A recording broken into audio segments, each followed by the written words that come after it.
Naabutan ng CLTV News nitong umaga ng August 13 ang paspasang pagbuldoser at pagpapatag ng lupa sa hindi kalayo ang bakanteng lote malapit sa tanggapan ng City Environment and Natural Resources o CENRO ng Mabalacat City.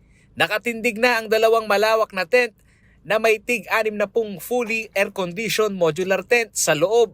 Ito umano ang second line of defense na kasama sa ordinansang naibalangkas sa konseho na tinaguri ang COVID-19 Response Integrated System. Ito yung aming kumbaga secondary line namin to kasi yung first line namin, we have already made a memorandum of agreement with the different hotels and motels dito sa within the jurisdiction ng Mabalacat City. At siyempre, makikita natin in case there will be a surge, nagkaroon kami ng secondary line of defense which is itong ating isolation facility. Hindi inilayo ang swabbing center ng syudad sa Tent City Isolation Hub upang ma-isolate kaagad ang close contact na magpopositibo sa COVID-19 test.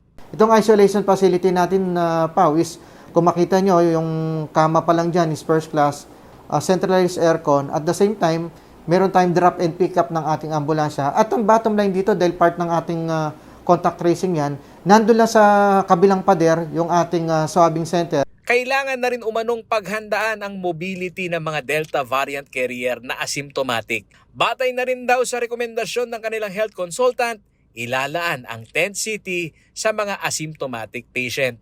We're preparing for the WAS, kaya nagkaroon kami ng 120 bed capacity yan. That's 60 and 60, that's 120 bed capacity.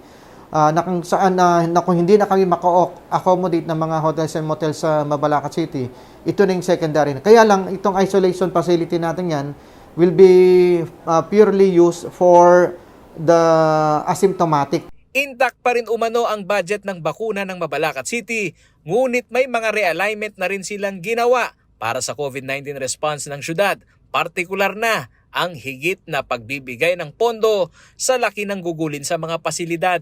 Supplemental budget natin as of March, kung di ako magkamali, nasa more than 20 million yon. Yung ating realign na exclusively for COVID response program ng ating city government. Ayon kay Administrator Ignacio, dadaan pa rin sa pagsusuri ng Department of Health o DOH ang bagong pasilidad. As of August 15, may bagong kaso pa na dumagdag na 44. Kaya ang total active case ng Mabalacat ay nasa 495 na. Base ito sa COVID-19 case bulletin ng 27 barangay ng syudad. Namumuro pa rin ng malaking bilang ng mga nagpupositibo ay ang nasa commercial area gaya ng Barangay Dao na mayroong 14 na bagong kaso. Nagpadagdag sa 112 active case nito. Ang halos katabi nitong Barangay Dukit ay sumipa na rin sa 18 ang aktibong kaso. At ang Mabiga na mayroong malaking working population, dumagdag sa 15 bagong kaso sa active case nito na ngayon nasa 72 case na.